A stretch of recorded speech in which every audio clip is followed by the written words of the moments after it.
Welcome to our deep dive into the fraud gap, the risky window when fraudulent charges sit in a pending state. In this video, we will explain why your money can be vulnerable during pending transactions, what immediate steps to take, and how to speed up your refund. We will also cover credit versus debit protections, timing, alerts, provisional funds, and the evidence that strengthens your case. Let's begin. First, we will define the fraud gap and how pending versus posted transactions work. Next, we will compare credit versus debit protections. Then, we will discuss timing, alerts, and test charges.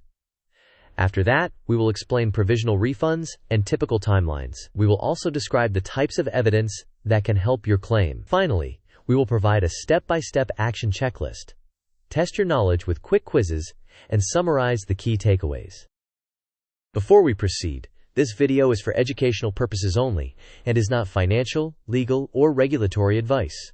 Bank policies and local laws vary by institution and jurisdiction. If you suspect fraud, contact your financial institution immediately using the number on the back of your card or in your official banking app. Now let us define the fraud gap. The fraud gap is the period when a fraudulent transaction is still pending. During this time, many banks do not allow you to file a formal dispute until the charge posts, which can delay access to your funds. This delay can cause temporary cash flow stress, even if you will ultimately win the chargeback. Understanding this gap is the first step to protecting yourself. Here is how the process works. First, a transaction is authorized and becomes pending.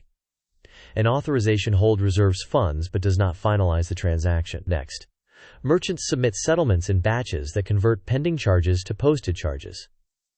Many banks only allow you to open a formal dispute once the charge has posted. As a result, fraudulent pending transactions may keep your funds reserved temporarily, creating a cash freeze.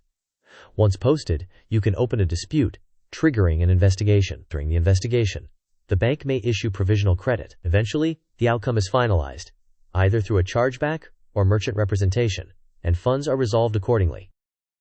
Let us compare credit and debit. Credit cards typically offer stronger consumer protections and do not immediately impact your checking account balance. This means your day-to-day funds remain available, and provisional credits can be faster. Debit cards, on the other hand, pull funds directly from your checking account. When fraud occurs, your available balance may drop immediately, affecting bill payments and cash flow. Although banks investigate and often restore funds, the investigation can take time. Therefore, when possible, using a credit card for online purchases may reduce the impact of fraudulent activity on your daily finances. Next, here is a simple defense map. First, enable transaction alerts on every card and account you use. Second, act on small test charges immediately. These are often early indicators of larger fraud attempts.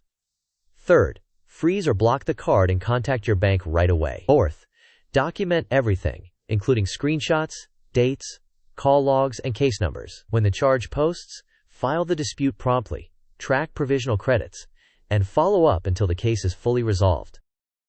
This mind map organizes your response to suspected card fraud.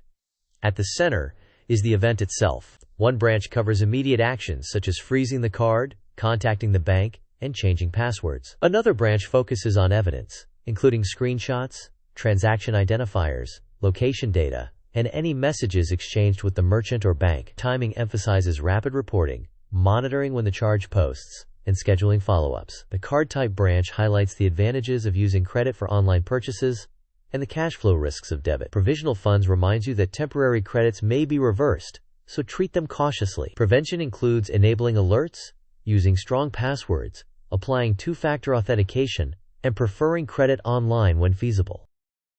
Timing is critical. Report suspicious activity immediately. Minutes matter when it comes to halting further transactions. Enable push, text, and email alerts so you are informed of each transaction as it happens. Small $10 to $20 test charges are commonly used by fraudsters to verify a card before larger purchases. Stopping those early charges can prevent more significant losses. Additionally, your mobile device location history can support your claim by proving you were not near the merchant location at the time of the transaction. A small test charge today can lead to larger fraud tomorrow. Use alerts to detect these tests. Once detected, Freeze or lock your card and call your bank immediately. Request a replacement card to cut off additional attempts. Then, monitor the account. When the fraudulent charge posts, escalate to a formal dispute to reverse the transaction. Here are typical patterns, though timelines vary by bank and jurisdiction. With credit card disputes, temporary credit is often provided quickly, and issuers generally do not require payment of disputed amounts while the investigation is ongoing. With debit card fraud, the bank investigates, and provisional credit may take longer, leaving your checking balance impacted. Large e-commerce fraud may prompt requests for additional documentation, extending the process. For newly opened accounts, additional verification steps may apply, and provisional credit rules may differ. Always confirm current timelines and policies with your bank. Stronger evidence speeds resolutions. Save screenshots of alerts and statements. Record exact timestamps and merchant descriptors. If appropriate, use your device location history to show you were not at the location of the transaction. Keep case numbers, call logs, and email threads organized. Thorough documentation helps your bank validate the claim more quickly. Here is your immediate action checklist. First, freeze or block the card immediately. Second, call your bank using the number on the back of the card or in your banking app. Third, document everything including screenshots, dates, and case identifiers. Fourth, ask about provisional credit and the expected timeline. Fifth, request a replacement card and update any automatic payments. Sixth, monitor the account, and when the charge posts, file the dispute. Finally, follow up weekly until the matter is resolved.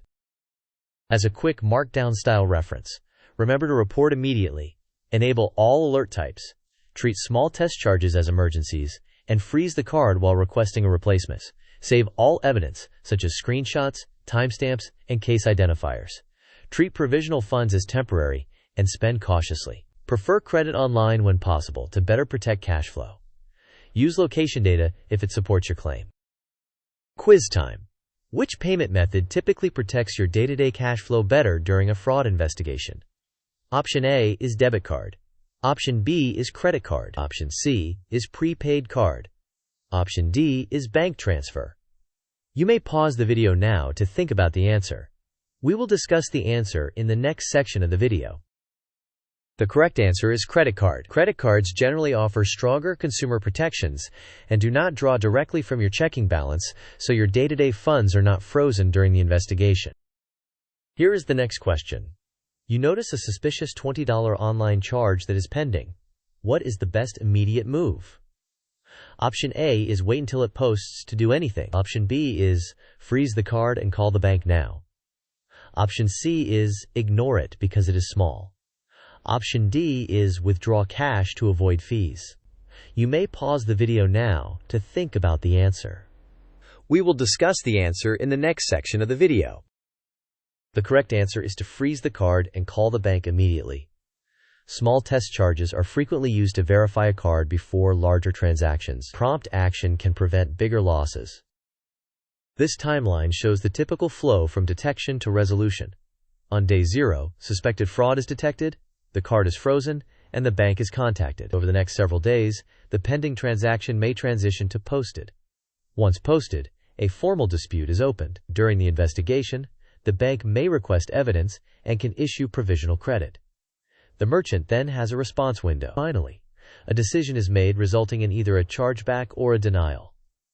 If a chargeback occurs, funds are finalized in your favor. If denied, you may appeal with additional evidence. Here are the key takeaways. The fraud gap is the pending period that can temporarily lock up funds. Credit cards generally provide faster dispute handling and better protect cash flow compared to debit. Alerts combined with immediate action can prevent larger losses. Treat provisional credits as temporary until the case is finalized. Finally, strong documentation accelerates favorable outcomes. To wrap up, act quickly when you spot suspicious activity because minutes matter. Prefer using credit online to benefit from stronger protections. Freeze the card, call your bank, document everything, and dispute as soon as the charge posts. Use alerts and, when appropriate, location evidence. Follow through until a final resolution is reached. Thank you for watching. If this helped you protect your money, please like the video, share it with someone who shops online, and subscribe for more practical guides. Tell us in the comments how you handle alerts, which banks respond fastest, and what tips you want us to cover next.